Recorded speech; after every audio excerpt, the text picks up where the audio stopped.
My name is Grady Schaefer, and after reading the article Body Ritual Among the Nacirema by Miner, um, in my opinion, the article did a fascinating job of making us analyze America from an external point of view.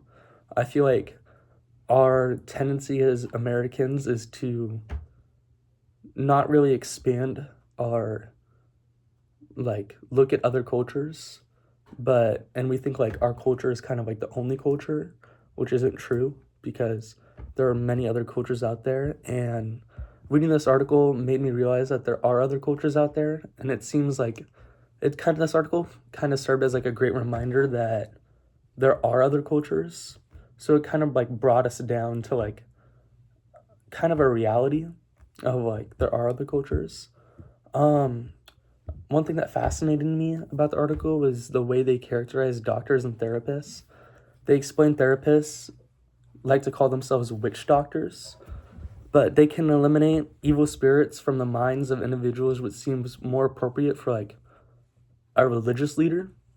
Um, I agree with those representations of the medical facilities. However, you enter with the intention of being fixed, yet with no actual assurance that given your condition, you'll leave again.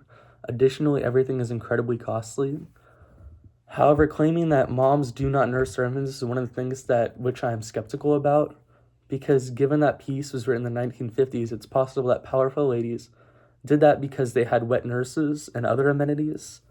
But I didn't truly believe that poor women would have someone else breastfeed their child, because that just seems like a little weird to me. Because if you're gonna have a kid, like I feel like you would be the one that like raised it.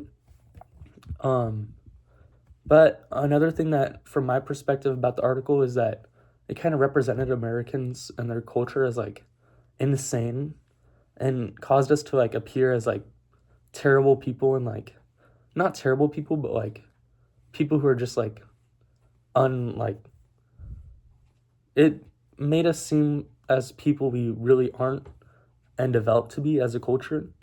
Because maybe this is something that happened in the 1950s, but now, like, if you look at our culture, we are so much different than what this article says. And arrogant and preoccupied with repairing the aspects of themselves that are ugly, it does discuss cosmetic surgeries, but I feel like cosmetic surgery is also very popular in today's society, the United States.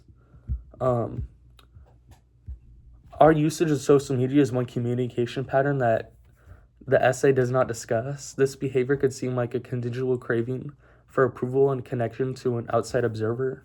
So, for someone from the outside, I would think that social media is kind of like a not a drug, but like addicting, and it's really not, because it's developed into so many different like apps and stuff for updates, vlogging, research.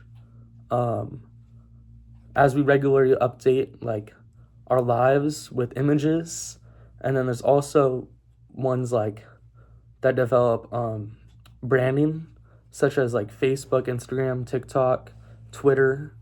Um, and I believe the American ideals of individualism, self-expression, and the need for social interaction are reflected in this conduct. It also highlights our societal emphasis on projecting our personal brands and originality.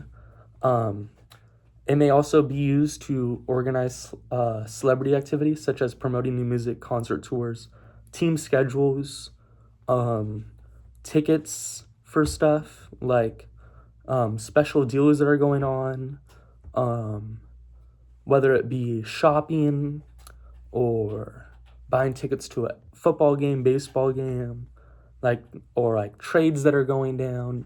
There's always like something like that's popular that's like on social media. And I also believe that also has a cultural impact on trends in culinary delights and fashion. I feel like if someone saw someone like a celebrity wearing a certain amount of clothes, they kind of want to like wear that. And I feel like with social media and our culture, it helps people develop new trends. And then we also are able to see more like global news, politics, and different events that are happening through like communities, like fires, for example, in California. You're allowed to see more in depth of like what's actually happening through social media. I believe social media has like changed a lot throughout, like, since it became a thing. So, in the early days, like in the 1970s and 1980s, it was like first kind of established, and communication tools like email and were able to interact with other people online without having to talk to them in person or through a phone. And then the first social networks came about in like the early 2000s. Platforms like Friendster and MySpace gained popularity, allowing users to create profiles and connect with friends, but were largely text-based and limited in features. And then the Facebook revolution in the mid 2000s, Facebook was emerged, and it became a dominant platform, expanding from a college network to a global phenomenon, enabling wider user connections and more diverse content sharing. And then in the late 2000s to early 2010s, the rise of microblogging and visual content.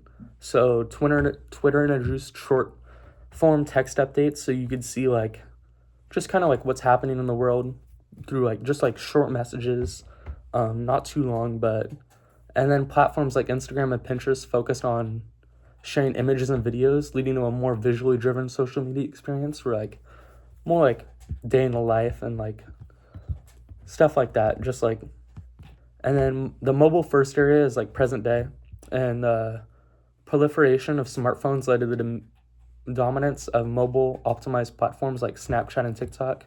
I use Snapchat and TikTok.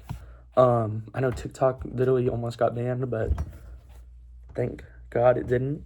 Um, no, I use Snap to like communicate with my friends, and like it's kind of nice because you're able to send pictures to people, so you can like see like what they're actually doing, and like it's just like nice to be able to like not just text but like kind of see the person too, as if you're kind of like talking to them like on FaceTime or something. That's what it kind of feels like. And the accessibility of social media, I feel like it increased internet penetration and mobile adoption. It made social media like it made it accessible to a wider audience globally. Social media also has large amounts of like content diversity.